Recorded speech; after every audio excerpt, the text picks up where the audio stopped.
The November fog of 1895 pressed against the windows of 221B Baker Street like a living thing, its tendrils seeping through every crack and crevice to mingle with the smoke from Holmes's pipe. I had been absorbed in a recent treatise on forensic medicine, when the familiar restlessness that preceded his greatest cases began to manifest in my friend's behavior. For 3 days he had paced our sitting room with the contained energy of a predator denied its prey, his brilliant mind starved of the intellectual stimulation that only a truly perplexing mystery could provide. The very air seemed to vibrate with his suppressed anticipation, as if the fog itself carried whispers of the enigma that was about to unfold. The sharp rap upon our door came precisely at 11:30, followed by Mrs. Hudson's hurried footsteps and the unmistakable heavy tread of Inspector Lestrade ascending our stairs. Holmes was on his feet before our landlady could announce the visitor, his hawk-like profile silhouetted against the firelight as he turned toward the door, with that peculiar smile that indicated his hunter's instincts had been awakened. "Murder, Mr. Holmes," Lestrade announced without preamble, his usually composed demeanor fractured by evident frustration. "The queerest business I've encountered in 20 years with the Yard. A locked room, no weapon, and circumstances that defy every principle of criminal investigation I've ever learned." Holmes gestured toward the chair opposite his own, his grey eyes already gleaming with interest. "Pray continue, Inspector. The night is young, and Watson's medical journal can certainly wait for more pressing matters." Lestrade settled himself heavily, removing his hat to reveal hair dampened by the fog and perspiration alike. "The victim is Cornelius Blackwood, master glassmaker and proprietor of the Glassmaker's Inn in Whitechapel, found dead this evening in his private workshop, a chamber he kept locked even from his most trusted apprentices. The door was bolted from within, the key in his waistcoat pocket. A single window, barely large enough for a child, remained sealed with its original putty intact." "The cause of death?" I inquired, my medical training asserting itself. "A single puncture wound to the temple, no larger than a needle might make, yet fatal according to the physician. No weapon was discovered, Dr. Watson, though the scene held peculiarities that have left my men completely baffled." Lestrade paused, consulting his notebook with visible reluctance. "Fragments of glass were found embedded in the wound. Yet no broken objects were present in the room. The air held a sharp, medicinal odor that reminded the constables of a chemist's laboratory. And there were traces of a fine, crystalline powder scattered near the body." Holmes had begun that characteristic stillness that indicated his mind was already racing ahead of the presented facts. The Glassmaker's Inn is hardly the establishment one would expect to find a craftsman of Blackwood's reputation. His work adorned the drawing rooms of nobility, did it not? Indeed, which makes the circumstances all the more puzzling. Blackwood was a recluse who rarely ventured from his workshop, yet the inn served as both his residence and place of business. The building itself is a converted coaching house, a maze of interconnected chambers and passages that Blackwood had modified extensively for his craft. Who discovered the body? His apprentice, young Thomas Wickham, when Blackwood failed to appear for their scheduled evening consultation. The lad raised the alarm immediately, and my men forced entry within the hour. The scene was undisturbed, Mr. Holmes. I can assure you of that." Holmes rose abruptly, moving to the window where the fog swirled in hypnotic patterns around the street lamps below. "Watson, I believe our evening's entertainment has arrived in most dramatic fashion. Inspector, I trust the scene remains sealed." "Absolutely. 2 constables stand guard, and nothing has been touched beyond what was necessary to confirm the death." "Excellent." Holmes turned back to us, and I recognized the familiar fire of intellectual challenge burning in his eyes. "A locked room murder involving a master craftsman, mysterious glass fragments, and chemical odors presents possibilities that are far from impossible, merely improbable. We shall examine the scene immediately." The fog seemed to part before us as we descended into the night, carrying secrets that only the methodical application of logic and observation could hope to unveil. The handsome cab lurched through the fog-shrouded streets toward Whitechapel, its wheels striking cobblestones with rhythmic precision that seemed to echo the methodical workings of Holmes's mind. The November mist pressed against our windows like grasping fingers, transforming familiar London into a phantasmagorical landscape where gaslight struggled against the encroaching darkness. I observed my companion as he sat in contemplative silence, his angular features occasionally illuminated by wavering street lamps, and I recognized the familiar tension of anticipation that radiated from his lean frame. "Observe, Watson," Holmes murmured suddenly, "how Inspector Lestrade unconsciously favors his left foot.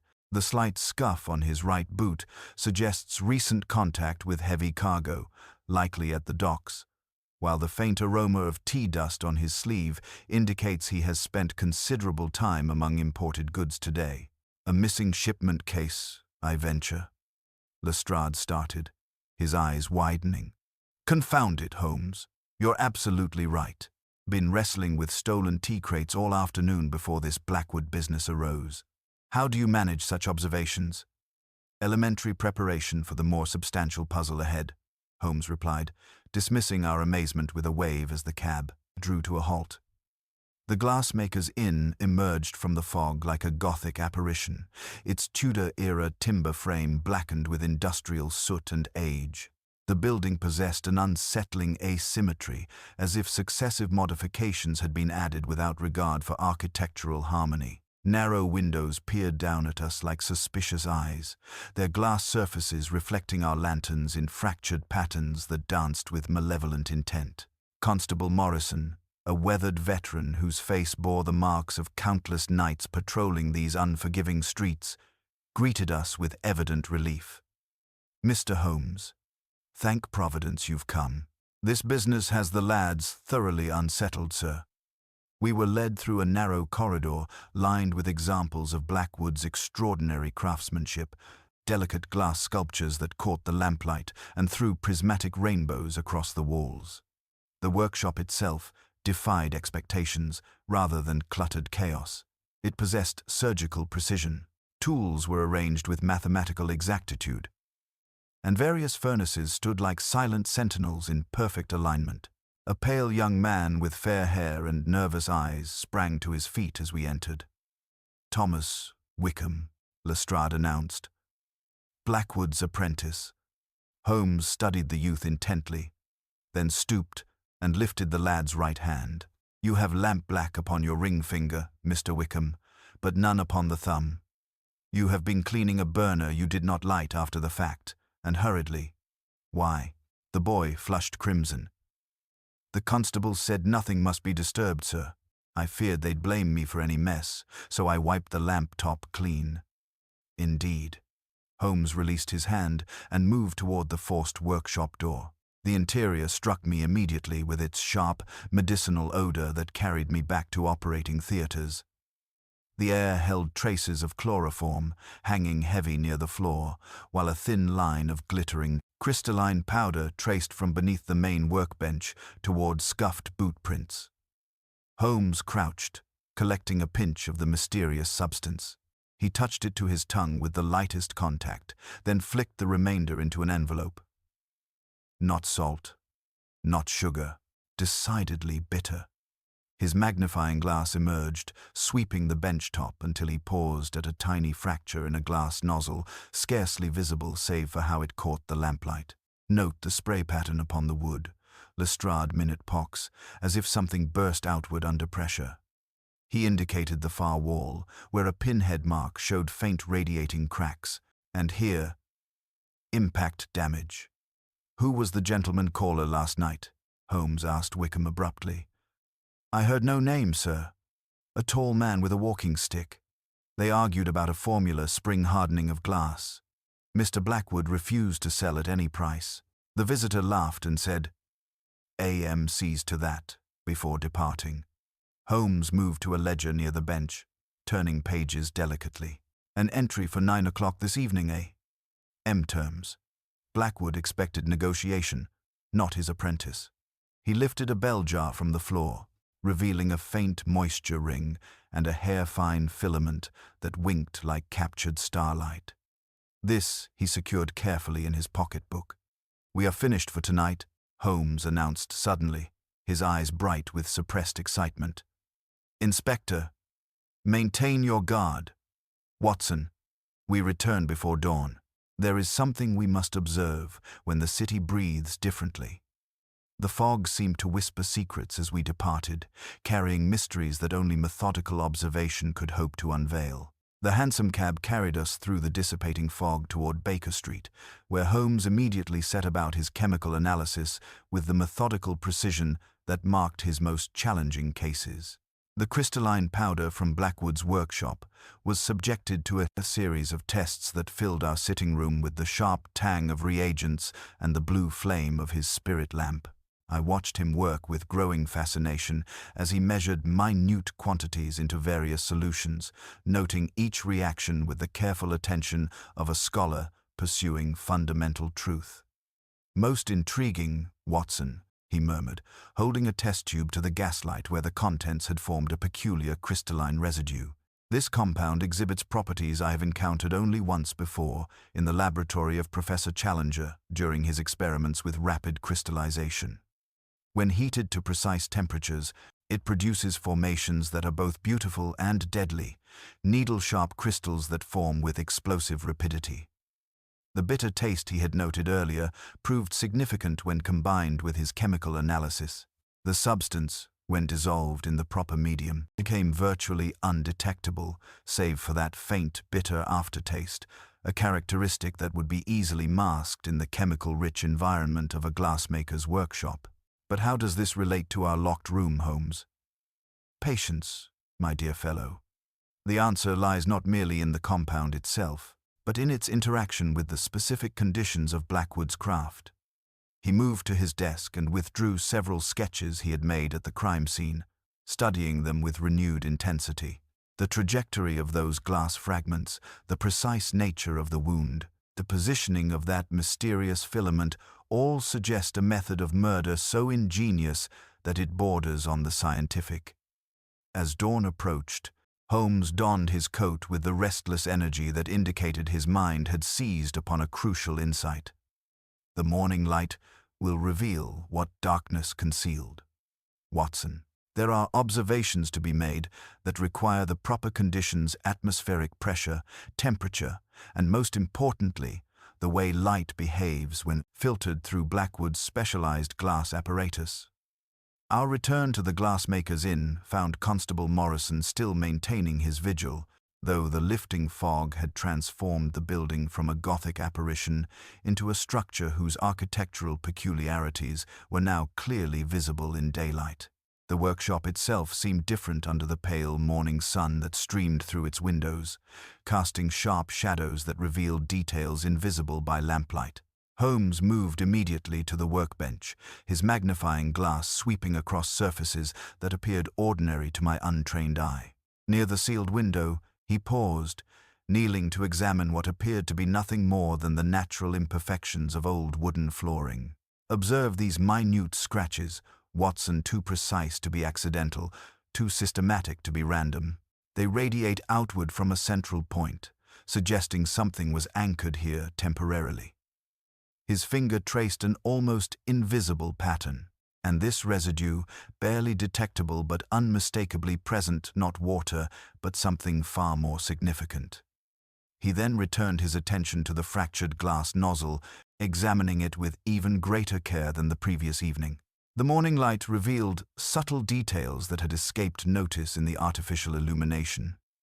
Tiny stress patterns in the glass that spoke of precise, directed force rather than random breakage.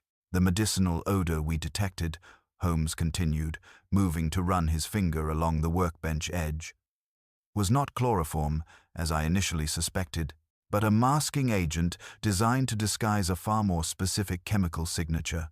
Combined with our crystalline compound, it suggests a process that weaponized Blackwood's own expertise against him." Young Wickham appeared in the doorway, his pale face drawn with exhaustion and worry. "Begging your pardon, Mr. Holmes, but I've remembered something else about the visitor." When he departed, I heard him speaking to someone in the alley, a woman's voice, though I couldn't make out the words. She called him Augustus, sir. Holmes straightened abruptly, his grey eyes sharpening with interest. Augustus, you say? And you are certain of this name? Quite certain, sir. It struck me as odd because he seemed such a solitary gentleman. Indeed. Holmes exchanged a meaningful glance with me. Watson, it appears our mysterious A.M. has a Christian name to accompany his initials. Augustus, a name that suggests both classical education and considerable pretension. As we prepared to leave, Holmes paused once more at the workbench, his gaze fixed on the precise arrangement of tools and apparatus. The spring-hardening process that our visitor coveted was not merely valuable for its commercial applications, Watson.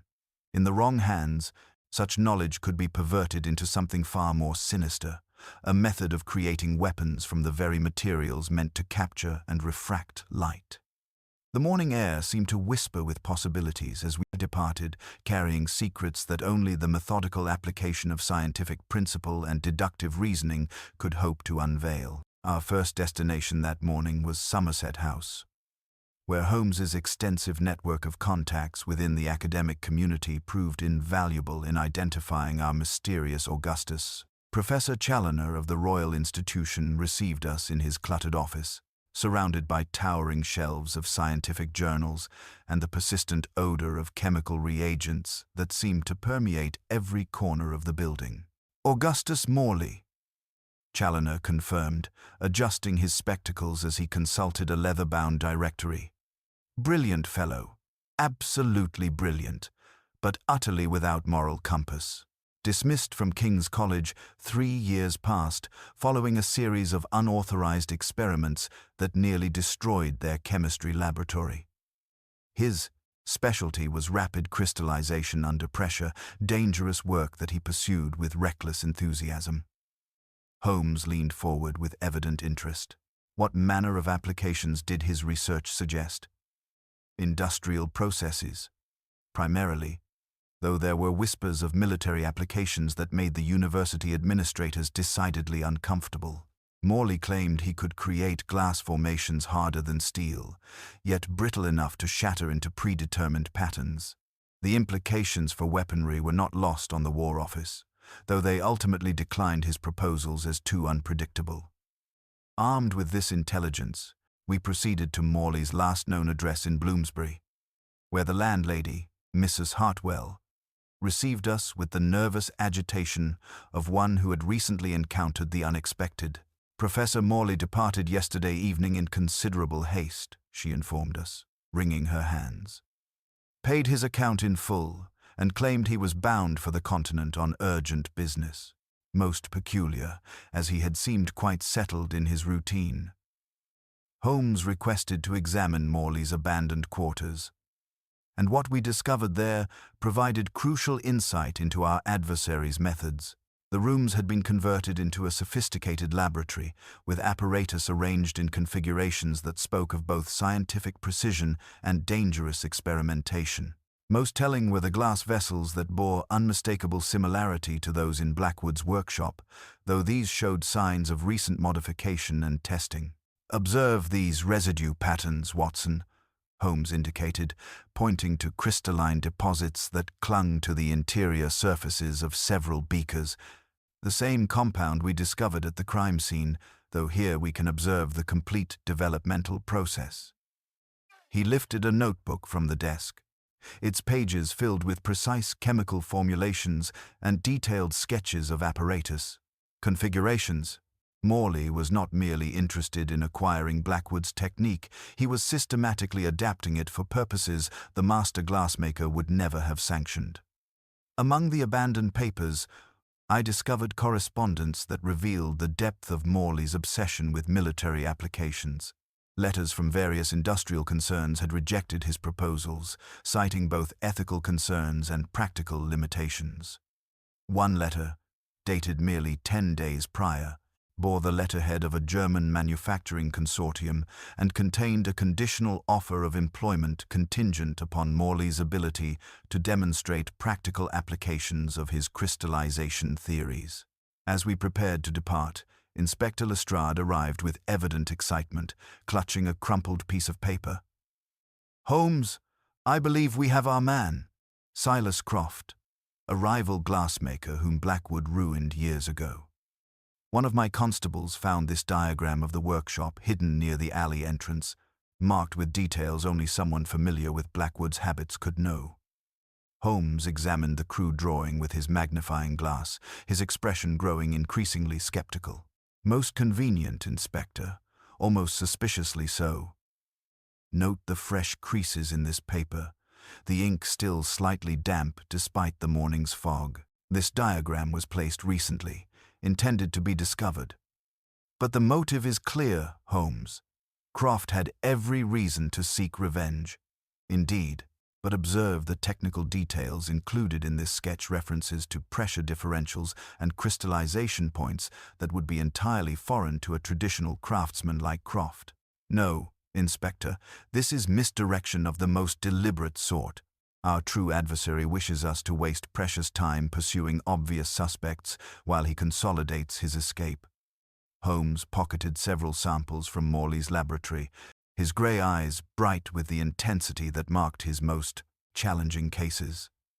"We are dealing with a mind of considerable scientific sophistication, Watson, one that has successfully weaponized the very beauty that Blackwood sought to create. The question now becomes not merely where Morley has fled, but what further applications he intends for his deadly discovery." The afternoon fog began to gather as we departed, carrying with it the promise of revelations that would test our abilities against an adversary whose brilliance had been perverted toward murderous ends.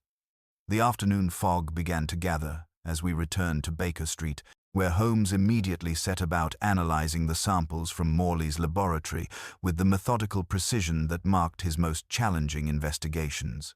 The crystalline compound yielded its secrets reluctantly under his chemical tests, revealing properties that confirmed our worst suspicions about the weaponization of Blackwood's glass-making techniques.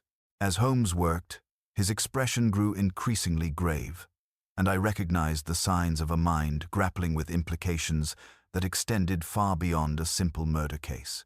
Our concentration was shattered by the urgent arrival of Constable Morrison, his face flushed with exertion and alarm. "Mr. Holmes, there's been another incident at the Glassmaker's Inn.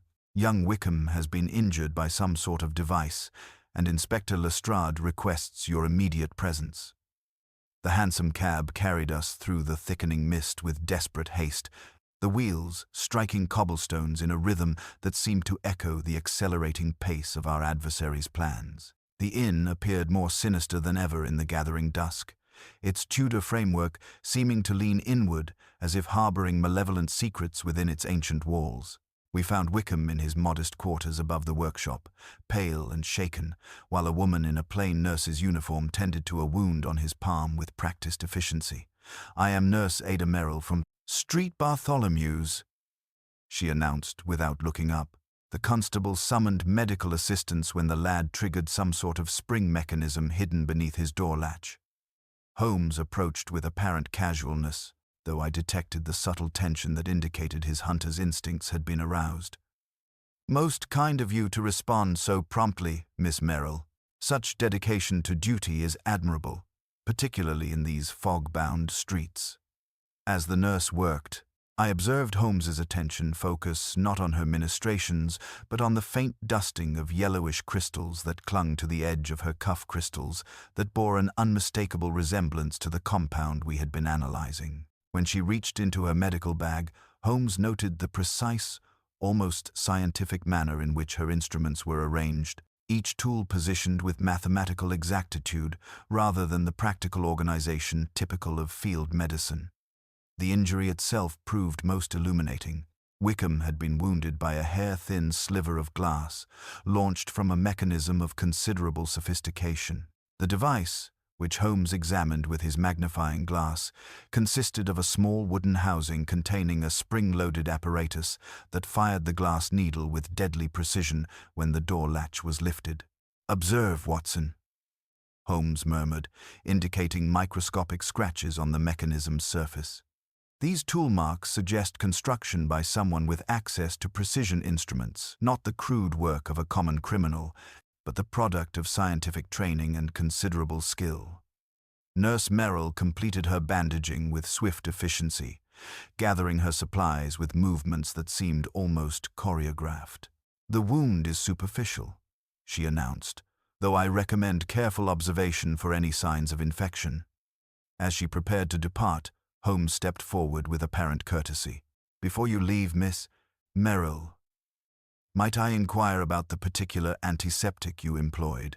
The aroma is quite distinctive, almost medicinal, yet with an underlying sharpness that reminds me of certain laboratory compounds."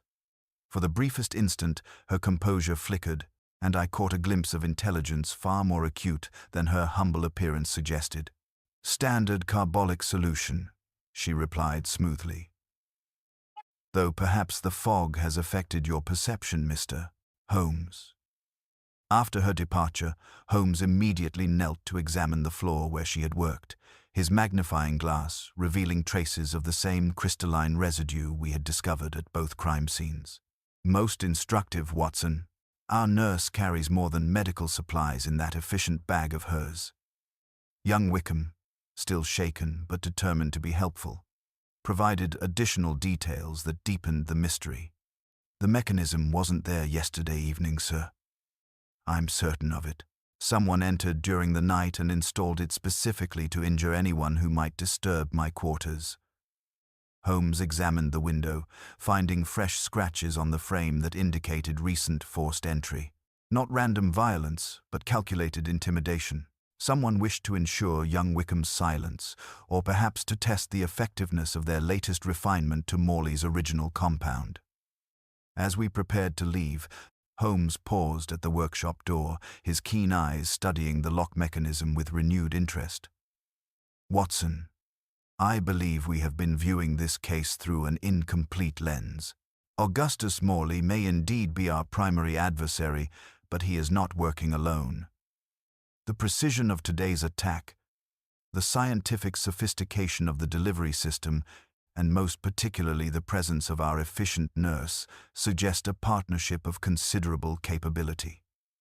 The fog seemed to press closer as we departed, carrying with it the weight of revelation that our enemy possessed not only deadly knowledge, but also the organizational skills to deploy it with terrifying effectiveness. The game had evolved beyond simple murder into something far more dangerous, a conspiracy that threatened to unleash scientific terror upon an unsuspecting world. The evening brought an urgency that seemed to permeate the very walls of our Baker Street lodgings, as if the fog pressing against our windows carried whispers of the conspiracy that was rapidly expanding beyond our initial comprehension. Holmes had immediately set about a systematic investigation of our mysterious nurse, dispatching telegrams to every major medical institution in London with the methodical precision that marked his most challenging cases. The responses began arriving within the hour, each message adding another disturbing piece to the increasingly complex puzzle our adversaries had constructed around us. "Most illuminating, Watson," Holmes announced, spreading the telegrams across our table like a general examining intelligence reports from the field. "There is no nurse Ada Merrill registered at Street, Bartholomew's Hospital, nor at Guy's, nor at any of the major medical institutions throughout London. Our efficient medical practitioner appears to be as fictional as she is dangerous." The implications struck me with chilling clarity. Then she was positioned deliberately to respond to Wickham's injury, which suggests the attack was orchestrated not merely to intimidate, but to provide an excuse for infiltrating the scene under the guise of medical necessity.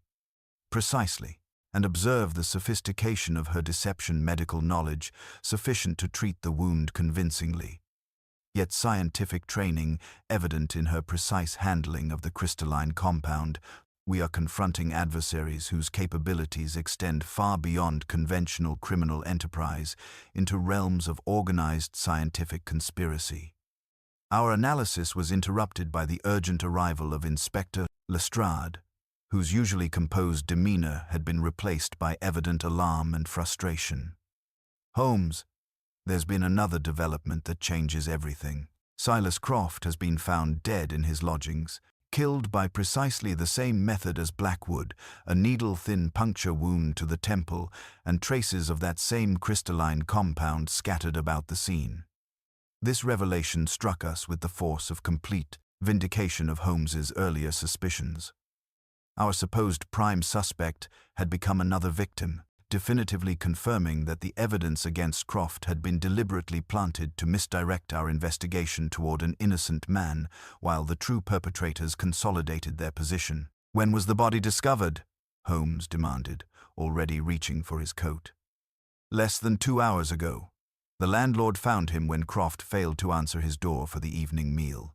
The scene is virtually identical to Blackwood's workshop door, locked from within, no apparent means of entry, and that same medicinal odor hanging heavy in the air like a chemical signature." Holmes paused in his preparations, his gray eyes sharpening with the intensity that indicated his mind was racing ahead of the presented facts. "The systematic elimination of anyone connected to Blackwood's specialized knowledge suggests a conspiracy of terrifying scope, Watson. First, the master glassmaker himself. Now his former rival who might have possessed similar technical understanding. Mrs. Hudson's arrival with the Evening Post brought an unexpected development that transformed our understanding entirely. Among the usual correspondence lay a package bearing no return address, wrapped in brown paper and sealed with red wax that bore an unfamiliar coat of arms.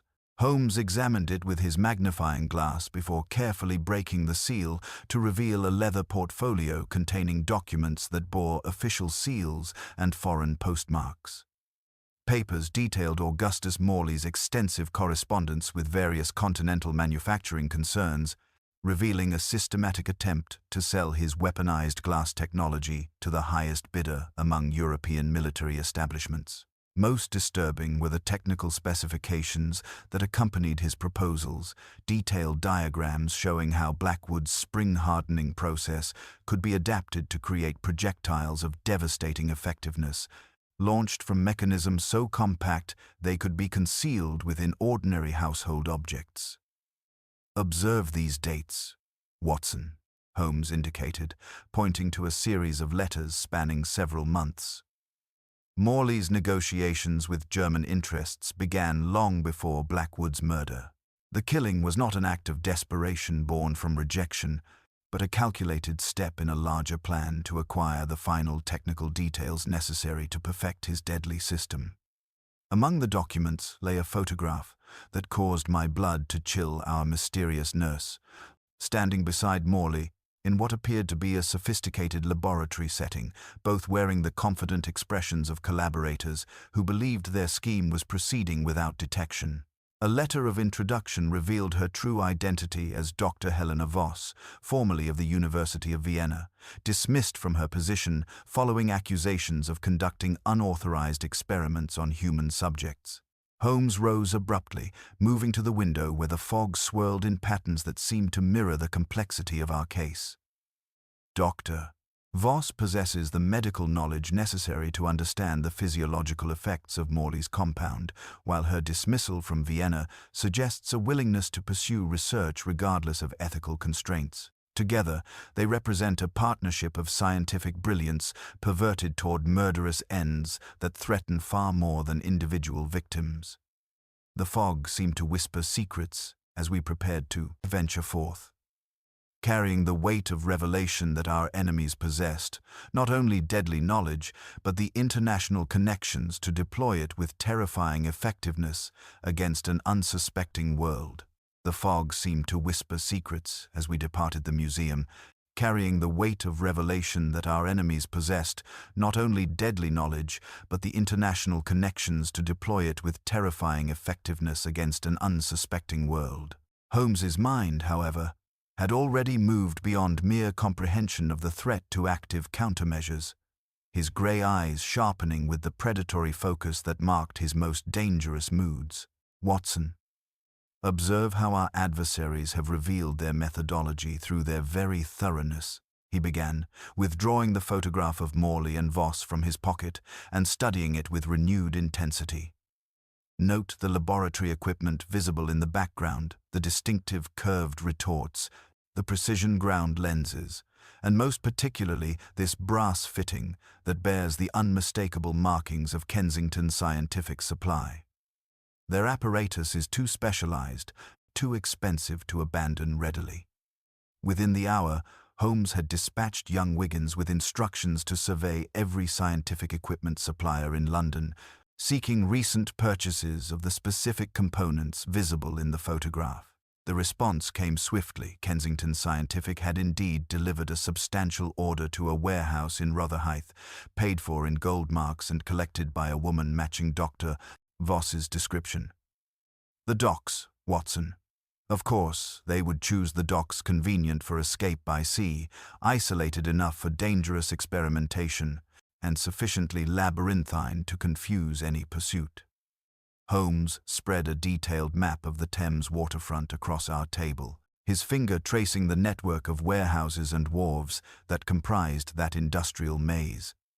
"But isolation works both ways. Once we locate their laboratory, they will find themselves as trapped as any specimen in their glass apparatus." Our investigation of Professor Challoner's recent visitor had yielded additional intelligence through Holmes's systematic questioning of the Royal Institution's porter. The mysterious gentleman had arrived in a private carriage bearing the distinctive crest of the German consulate, suggesting official sanction for Morley and Voss's negotiations with foreign powers. More significantly, the porter had observed the woman companion examining the building's architectural plans with the professional interest of someone planning either infiltration or escape routes. "They are preparing for departure, Watson, but not before completing one final demonstration of their deadly system. The systematic elimination of potential witnesses, the theft of historical examples, the diplomatic meetings all suggest a comprehensive presentation designed to secure maximum payment before they vanish forever." Holmes's strategy crystallized with characteristic brilliance. Rather than pursue our quarry through the treacherous maze of Rotherhithe warehouses, he would draw them into a confrontation of his own choosing. Within the afternoon, he had crafted an elaborate deception, a series of coded advertisements in the continental newspapers, purporting to represent a mysterious buyer willing to pay unprecedented sums for exclusive military applications of advanced glass technology. The beauty of scientific arrogance, my dear fellow, is its predictability. Morley and Voss believe themselves the only practitioners of their deadly art, making them susceptible to the prospect of an audience that truly appreciates their genius. Holmes sealed the final telegram with evident satisfaction.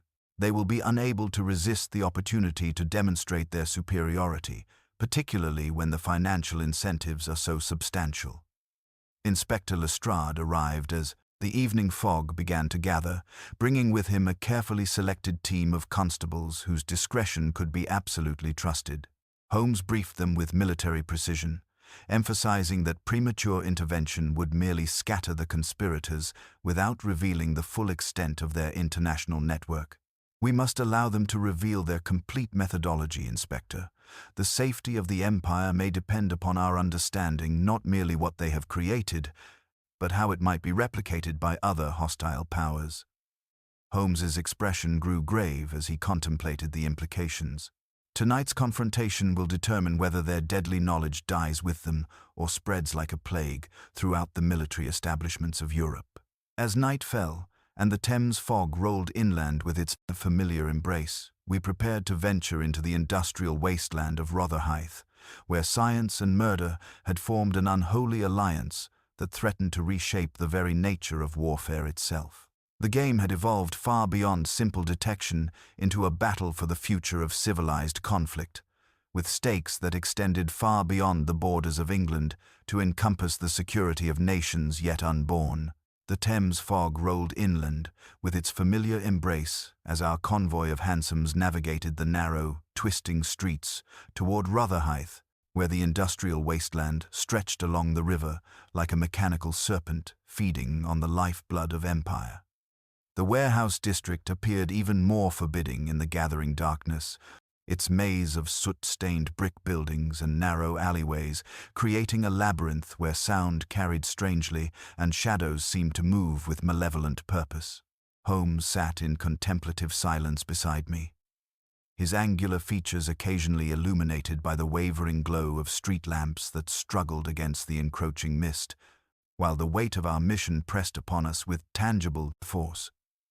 Holmes had chosen our approach with characteristic precision, positioning Lestrade's hand-picked constables at strategic intervals around the target warehouse, while maintaining the appearance of casual commercial activity that would not alarm our quarry until the moment of decisive action.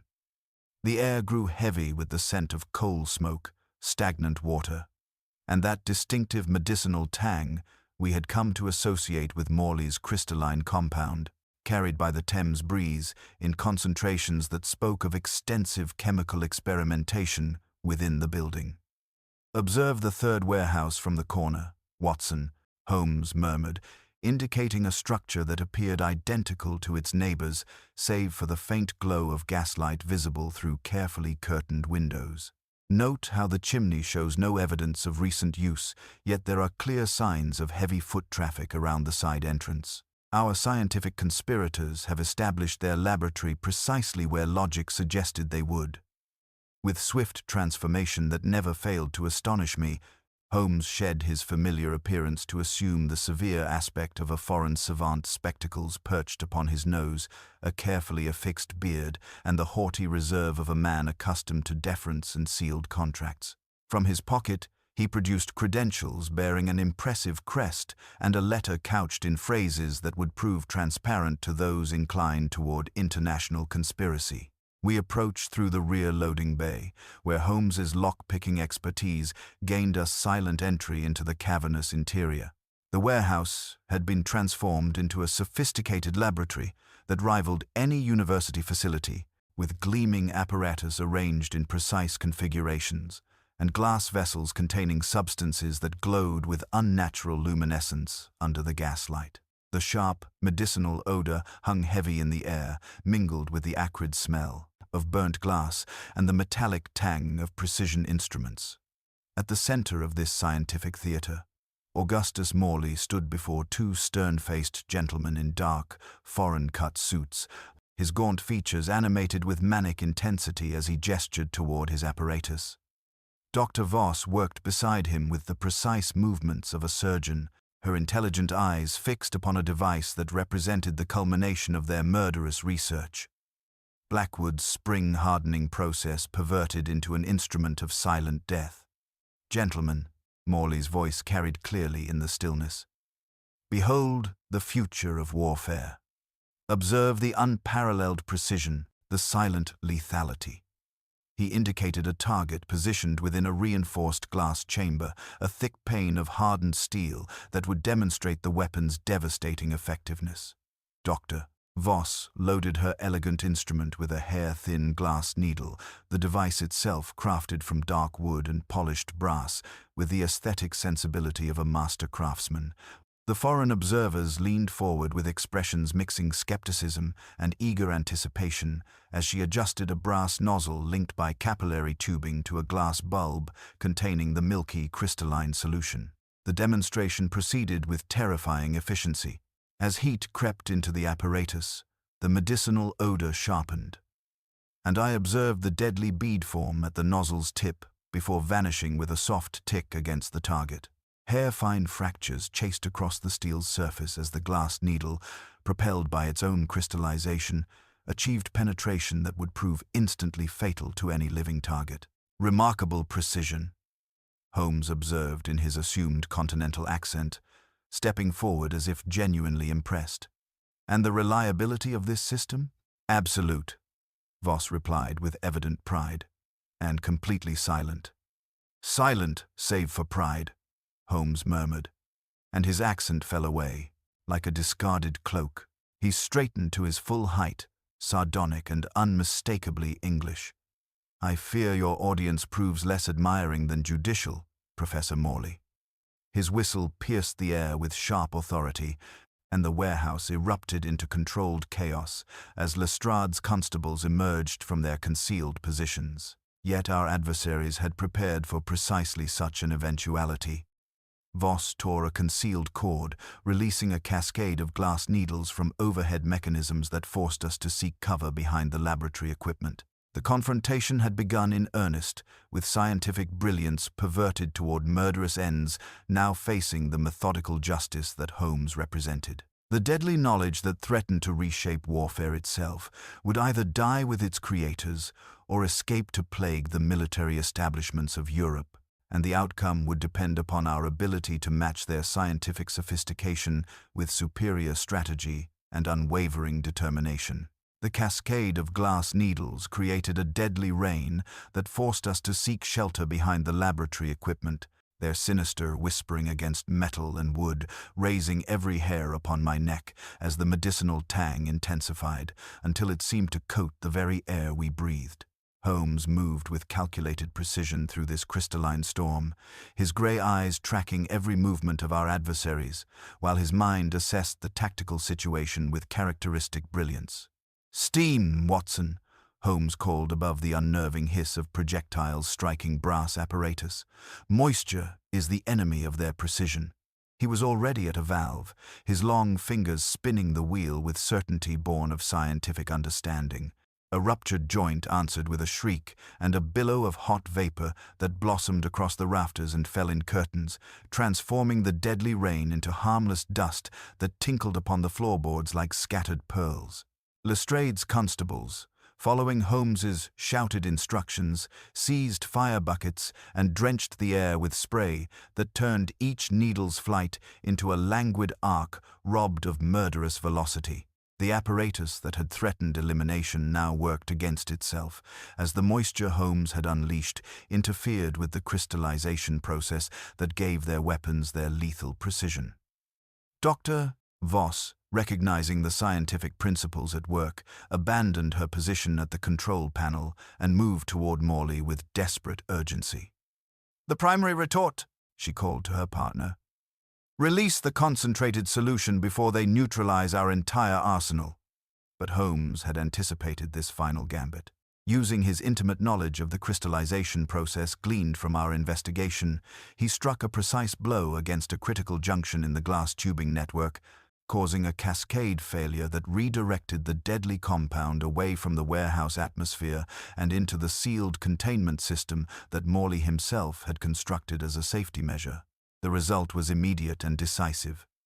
Morley, his gaunt features contorted with frustrated rage, raised his most refined weapon, an elegant glass tube that represented the ultimate expression of his murderous art. Yet the atmospheric conditions Holmes had created rendered it useless, the crystalline solution within refusing to achieve the precise formation necessary for lethal projection. "Your demonstration has concluded, Professor Morley," Holmes declared, his voice carrying the iron certainty of scientific law. "I advise surrender. Your own apparatus has become your prison." With professional efficiency, Lestrade's constables advanced to secure our disarmed adversaries. Morley, his scientific pride utterly shattered by the failure of his masterwork, offered no resistance as the handcuffs clicked into place. Dr. Voss retained enough composure to attempt destruction of several crucial documents. But Holmes's swift intervention preserved the evidence that would be essential for understanding the full scope of their conspiracy. As the acrid smoke of cooling glass filled the warehouse, and the deadly whisper of crystalline projectiles faded to silence, Holmes surveyed the scene with the satisfaction of a man who had prevented catastrophe through methodical application of scientific principle to criminal investigation. "Gentlemen," Holmes began, his voice calm yet imbued with the triumph of a puzzle solved, "you have witnessed the culmination of truly diabolical ingenuity. The murder of Cornelius Blackwood was not merely a crime of passion or greed, but a calculated act within a larger, more sinister design. He gestured toward the captured conspirators, who stood defiant despite their circumstances. Blackwood's unique spring-hardening process was the final piece Morley required to perfect his weaponized crystallization technology. Holmes picked up a shard of the fine glass from the laboratory floor, holding it to the gaslight where it caught the illumination like captured starlight. The locked room, the absence of a weapon, the single puncture wound, all were meticulously planned. Blackwood was killed not by any conventional projectile, but by a microscopic glass needle generated within his own workshop, using his own beloved craft against him. The fog seemed to lift as understanding dawned, carrying with it the weight of secrets that would soon be fully revealed through the methodical exposition that marked Holmes's greatest triumphs over the criminal mind. The fog seemed to lift as understanding dawned, carrying with it the weight of secrets that would soon be fully revealed through the methodical exposition that marked Holmes's greatest triumphs over the criminal mind. With our adversaries secured and their deadly apparatus neutralized, Holmes moved to the center of the warehouse laboratory, where the evidence of their murderous conspiracy lay scattered like fragments of a shattered mirror, each piece reflecting a different aspect of their diabolical scheme. The genius of their method, gentlemen, lay not in supernatural impossibility, but in the elegant perversion of natural law, Holmes began, his voice carrying the authority of absolute certainty as he gestured toward the sophisticated apparatus that had nearly claimed additional victims. Professor Morley discovered that Blackwood's spring-hardening process could be weaponized through precise manipulation of crystallization under pressure, creating glass formations of extraordinary brittleness, needles so fine they became virtually invisible, yet capable of penetrating flesh with surgical precision. Holmes moved to examine the delicate glass tubing that connected various components of their murderous system, his magnifying glass revealing details that had escaped ordinary observation. The locked room presented no true impossibility, merely an illusion crafted through scientific precision. Observe these capillary tubes, narrow enough to thread through the smallest gaps in wooden construction, yet capable of delivering their crystalline solution across considerable distances with deadly accuracy. Inspector Lestrade, still shaken by the deadly rain we had so narrowly escaped, studied the captured equipment with newfound respect for its lethal potential. But the timing, Holmes, how could they ensure Blackwood would be in precisely the right position? Elementary, my dear Lestrade. The appointment notation in Blackwood's ledger AM terms was not a meeting with Augustus Morley, but a death sentence timed to the minute. They required optimal atmospheric conditions for their chemistry to function properly, which occurred precisely at 9 o'clock when temperature and humidity within the workshop reached the necessary parameters. Holmes indicated the bell jar we had discovered, its faint moisture ring now revealing its sinister purpose. This contained their delivery mechanism, a hair-fine filament positioned with mathematical precision to trigger when disturbed by the slightest vibration. When Blackwood locked himself in for his evening work, his footsteps activated the device, releasing the crystalline compound through the fractured nozzle I observed during our initial investigation. Dr. Voss, her scientific pride overcoming her predicament, spoke with grudging admiration for Holmes's deductive abilities. The medicinal odor was indeed a masking agent, designed to disguise the distinct chemical signature of our compound as it underwent rapid crystallization. We calculated that atmospheric moisture would eventually neutralize our system, but not before achieving the necessary penetration. Indeed, Holmes acknowledged, examining the crystalline residue that still clung to various surfaces throughout the laboratory. The glass fragments embedded in Blackwood's wound were not from any broken object within the room, but remnants of your self-forming projectile, which shattered upon impact while leaving the characteristic pinhead mark I noted on the far wall, evidence of trajectory and velocity that confirmed the weapon's origin point. The systematic nature of their conspiracy became clear as Holmes detailed the elimination of witnesses and the international scope of their ambitions. Silas Croft had possessed sufficient knowledge of advanced glassmaking to potentially recognize the applications of stolen techniques, making his murder a calculated necessity rather than mere misdirection.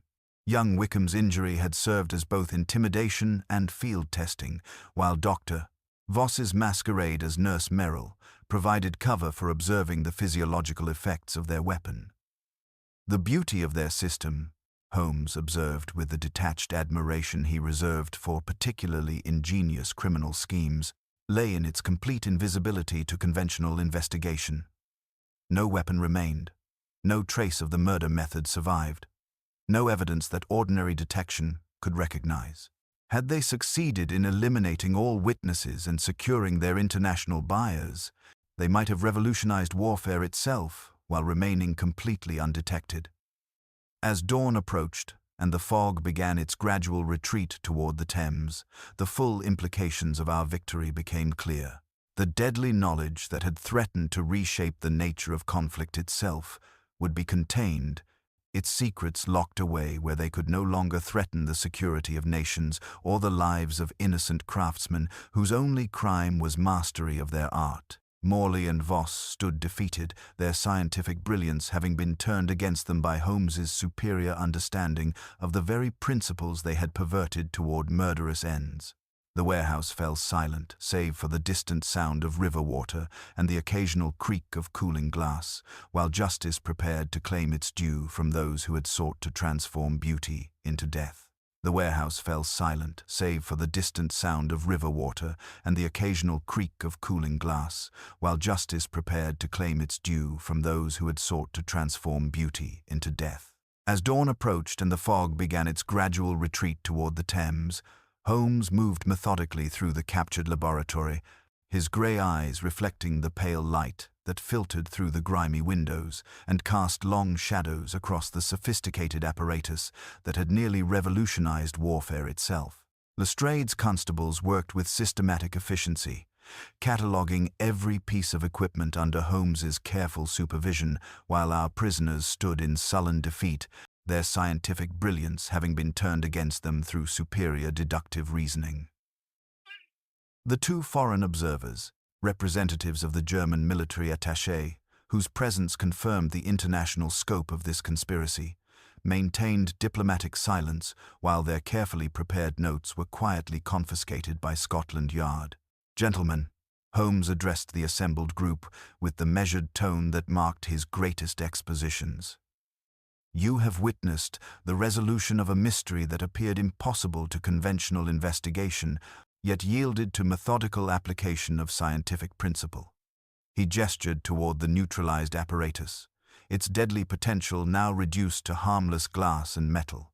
The locked room that so baffled our initial inquiry was not breached from without, but weaponized from within, using Blackwood's own expertise and equipment to create the instrument of his destruction. Holmes lifted a fragment of the crystalline compound, holding it to the morning light where it caught the illumination like captured starlight. This substance, when subjected to precise temperature and pressure conditions, forms microscopic needles of extraordinary hardness and brittleness. Professor Morley's genius lay in discovering how to weaponize Blackwood's spring-hardening process, creating projectiles that would penetrate flesh with surgical precision before shattering into virtually undetectable fragments. Voss, her scientific pride overcoming her circumstances, spoke with grudging admiration. "Your deduction was methodical, Mr. Holmes. At what point did you recognize our true methodology?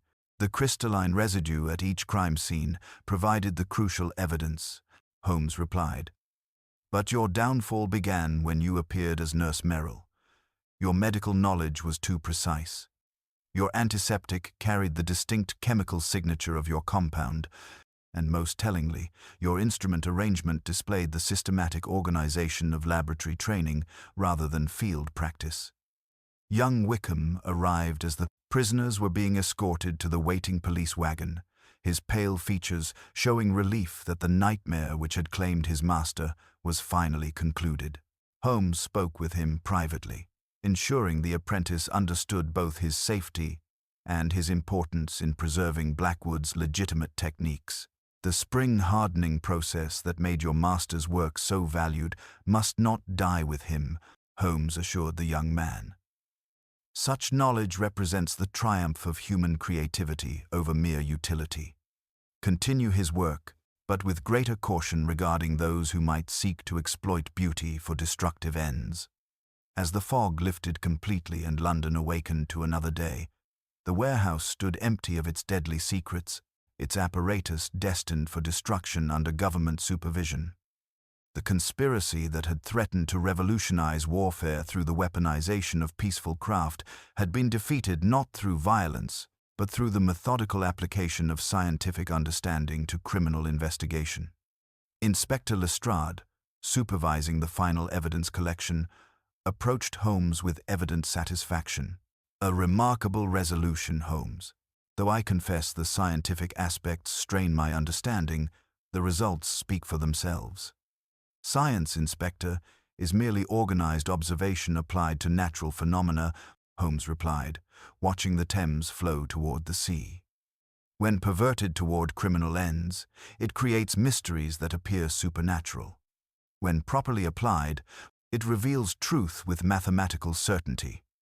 The morning air carried the scent of river water and coal smoke as we prepared to depart, leaving behind the scene where scientific brilliance had been turned against itself through superior deductive reasoning.